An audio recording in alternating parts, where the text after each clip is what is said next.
Hello everybody, this is Toys R Us, and with this quick news update video, I've got, I suppose, some of the best images so far from day 2 of SDCC. Now, as I mentioned in the other videos, and I'm sure most people know this, they change the display in the booths pretty much daily. Of course, this coincides with all the things that have been revealed. At the moment, we've only got hasbro, so I'm fingers crossed that that's the only new thing that's coming up.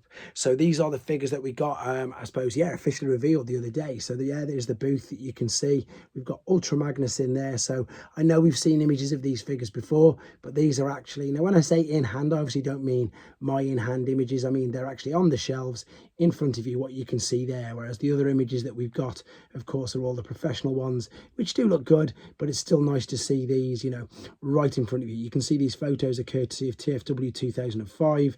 This figure just looks so good in both modes. To be honest, I'm really impressed with it. I know a lot of people were perhaps a little disappointed that this wasn't the version that we got from the Kingdom toy lineup, but hopefully it really does make up for it. And there's something interesting on here as well that I know people want to know, because I keep getting asked and I don't know myself. But if I zoom in here for you, I can show you that it is saying that he is going to be ready and available from the 1st of October this year. So whether that's pre-order, whether that's actually to be able to buy, at least we know that we've got a date of or when we can expect to see or get hold of this particular figure.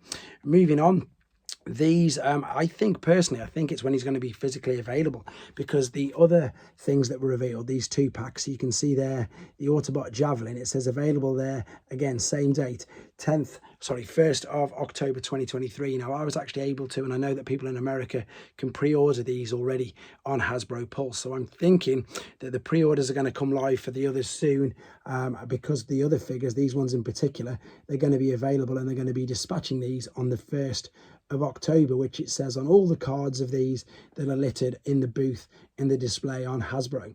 And again, these 2 figures I think are the ones that have surprised the most people, because of who the characters are. Again, to my knowledge, I know they're from IDW, but I know they're not huge characters. They do look great. It's great that we've got 2 new fembots, and it's a brilliant use of 2 molds. I mean, the Bumblebee movie RC mold is a stroke of genius, whoever decided to use that. It's great, and maybe we're going to see more and more of the same thing, of the, you know, the use of some of the Studio Series molds, making it into the main generations. But as I say, these 2 look great. Nova Prime also looks fantastic, and you can see there again, available 1st of October this year. And as I've said, these are all available and in the UK, guys, so I imagine anywhere where Hasbro Pulse ships to, you can pre-order these right now. And just to let guys know, in the UK, and I presume it's the same in America, the other G2 exclusive decos, they're available to order and dispatch instantly. So I've gone and ordered them as well. So this figure looks, I mean, look how good that looks. I haven't actually opened my Cybertronian Optimus Prime from Siege, so I can't wait to get this one. To be honest, I'm going to open this one up straight away. Then moving on to Nacelle. I don't know if you've heard me say, I've actually got a custom nacelle that was made for me a couple of years back, so I'm definitely going to dig that out, and I'm going to do a review on it, because I love the character. The colour scheme works really well on the original, and the colour scheme, the one that Input's done for me as well, is just as good. So I'm going to show that off and share that with you guys as well, in the anticipation of getting the actual original. Then we move on to some of the movie bots. So there is Novocaine and there's Freezes, so you can see the colour difference between the 2.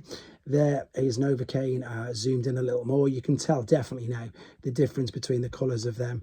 And again, it's just it is just the same mould, just a different colour display. We are used to that with Hasbro though, so I'm not surprised. But it's great, because in the movie, if you've not seen it, there was 2 of them, so it makes perfect sense for them to do that. There's Nightbird. She's looking spectacular as well. And again, now you've actually seen pictures of her there. I know lots of people were concerned with perhaps the amount of kibble on her back, but as you'll see in a second, when you see her in robot mode, it's not too bad. You know, if it is there, it's quite covered up. When it's turned to the side, you get to see a bit of it, but it doesn't look overly intrusive at the moment. Until obviously we get it in hand, we don't really know. And then I've managed to find some images of the box, and indeed the back of it there for this Stunticons gift set. Again, still no, it's still at the moment an SDCC exclusive, but then it will make its way out onto Hasbro Pulse, I do believe. But there you go, guys. That's just keeping you up to date with day 2. Of course, I'm going to keep you up to date with everything else. And of course, the normal reviews are going ahead on this channel as well. Thank you, everybody, for the support. Take care.